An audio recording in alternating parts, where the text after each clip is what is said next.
ಈ ಸರ್ಕಾರ ನಾವು ಏನು ಉಸಿರಾಡ್ತೀವಲ್ಲ ಆ ಗಾಳಿಗೂ ಕೂಡ ಟ್ಯಾಕ್ಸ್ ಹಾಕ್ಬಿಡುತ್ತೋ ಅನ್ನೋದು ಜನರಲ್ಲಿ ಭಯ ಇದೆ.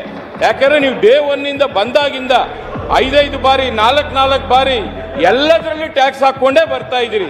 ಅದು ಚೆಸ್ ರೂಪನೋ ಮತ್ತೊಂದೋ ಮಗದೊಂದೋ ಅದ್ರ ಬಗ್ಗೆ ಚರ್ಚೆ ಮಾಡಕ್ ಹೋಗಲ್ಲ.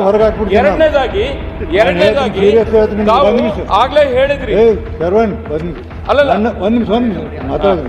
ನನ್ನ ಅನುಮತಿ ಇಲ್ಲ, ಯಾರಿದ್ರು ಹೊರಗೆ ಹಾಕ್ಬಿಡ್ತೀನಿ. ನಾನು ತಲೆ ಕೆಟ್ಟು ಹೋಗಿದೆ. ಒಂದು ಸ್ವಲ್ಪ ಬೇಡ, ಎಲ್ಲರಿಗೂ ತಿಳುವಳಿಕೆ ಬೇಕು.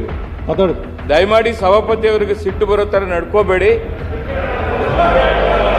ಅಲ್ಲ, ಆ ಪೀಠದ ಆದೇಶವನ್ನ ನಾವೆಲ್ಲರೂ ಪಾಲನೆ ಮಾಡೋಣ ಅಂತ ಹೇಳ್ತಾ ಇದ್ದೀನಿ. ಆಯ್ತು. ಆಮೇಲೆ ಸಚಿವರೇ, ತಾವು ಹೇಳಿದಿರಿ ರೋಡ್ ಸೇಫ್ಟಿ ಇಂದ್ರಿ. ರೋಡ್ ಸೇಫ್ಟಿ ಅಂದ್ರೆ ಏನು? ರಸ್ತೆ ಸುರಕ್ಷಿತವಾಗಿ ಇದೆಯಾ? ಇವತ್ತು ನೀವು ಎಲ್ಲಾದ್ರೂ ಜರ್ನಿ ಮಾಡಿ ಕರ್ನಾಟಕದಲ್ಲಿ, ನೀವು ಬೆಂಗಳೂರಲ್ಲಿದ್ದೀರಿ, ನಾವು ಬೆಂಗಳೂರಲ್ಲಿದ್ದೀವಿ.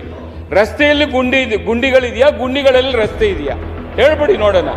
Road safety